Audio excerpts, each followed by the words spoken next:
Serial में आने वाला है एक नया अब परी ख्याति के बिहेवियर को देख काफी ज्यादा चिंतित होती है। मन ही मन ये सोचती है आखिरकार ख्याति आंटी करके मानेंगी। इन्हें को समझ में तो आ नहीं रहा। तभी किंजल को पता चल जाता है कि बेटी वापस आ गई है। तभी जल परी को कॉल लगाती है और जल का कॉल अति उठा लेती है। यह कहती है कि लोगों की हिम्मत कैसे हुई घर में कॉल करने की। और तभी किंजल यह कहती है अब होती कौन होते मेरी बेटी से ना बात करने देने। मेरी बेटी आही और राही नहीं है, अपनी माँ से रूठ के बैठ जाए और मुझे बेटी से बात करने से कोई नहीं रोक सकता है। तभी यह कहती है कि आपको आज जाननी चाहिए कि इस घर में जो भी आता है ये बादशाह हाउस से उसका कोई भी नाता नहीं हो। और आप एक बात जानिए, अगली बार तुमने घर में कॉल करी तो मैं तुम्हें नहीं छोड़ू। बाबूजी जल की बातों को सुनते हैं और जल काफी दुखी हो जाती है। बाबूजी यह ठानते हैं कि मुझे ही ख्याति से बात करनी हो। आखिरकार वह क्या चाहती। वह दिन पे दिन इस तरीके से बदतमीज होती जा रही है और अगर इतनी ज्यादा तकलीफ थी तो वह हमें बोल सकती थी। उसका बेटी से बात करने देना क्या मतलब होता है। तभी परी के लिए काफी दुखी होती है। सोचती है कि आखिरकार मेरी परी अब कैसे रहेगी। अबू जी कहते तो बिल्कुल भी चिंता मत कर, मैं सब कुछ संभाल लूंगा। लेकिन जल के साथ अबू जी कोठारी हाउस पहुंचते हैं और अबू जी को ख्याति देख चौंक जाती है और पराग बाबू जी को ये कहता है आखिरकार आप यहाँ क्यों आए, आप लोगों को क्या काम। तभी पराग यह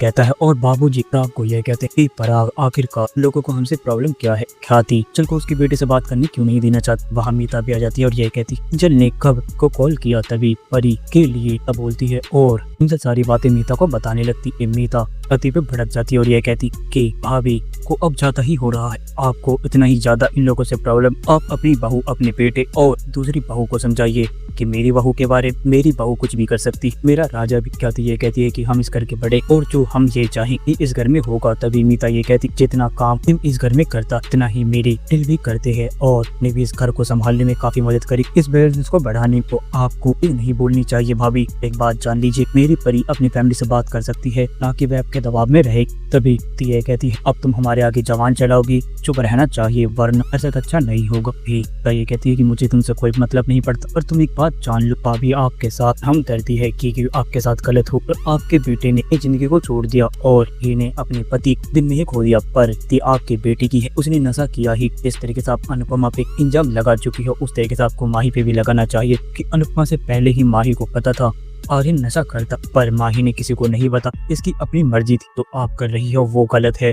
और मेरी बहू अपनी माँ से बात कर सकती और अपनी फैमिली के बीच में जा भी सकती। बाबूजी ये कहते हैं अति तुमने सुन लिया ना। ख्याति बाबूजी पे चिल्लाती है और यह कहती को बीच में बोलने का हक किसने दिया है और आप लोग अपनी फैमिली के बीच में बोल नहीं सकते। तभी बाबूजी अति पे चिल्लाने लगते हैं। ये कहते हैं कि अब तुम्हारा ज्यादा हो रहा है क्या, अगर तुम्हें इतनी ही प्रॉब्लम तो तुम अपना दूर हो, अपने प्रेम अपनी राही और अपनी माही को लेके दूर। तुमने माही के बीच में एक ही सोची तो मैं तुम्हें कभी माफ नहीं करूंगा। मैं ये बताऊंगा कि तुमने कितनी बड़ी गलती कर रखी, दिन पे दिन ज्यादा हो रहा है। राही ये कहती है कि मम्मी आप ज्यादा ही करने लग गए हो, आप तो हमसे इस तरह से नफरत करते जैसे आर्यन की जान लेने वाले हमें। हाँ दोस्तों, अब क्या होगा आने वाले एपिसोड हो पाएगा ख्याति को अपनी गलती का है। आप अपनी कमेंट बॉक्स में राय हमें जरूर। अगर आपको ये वीडियो पसंद आई तो आप इस वीडियो को लाइक करिए, हमारे चैनल सब्सक्राइब करना ना भूलते हैं। आपसे अगली वीडियो में, जब तक के लिए राधे राधे, जय श्री राम।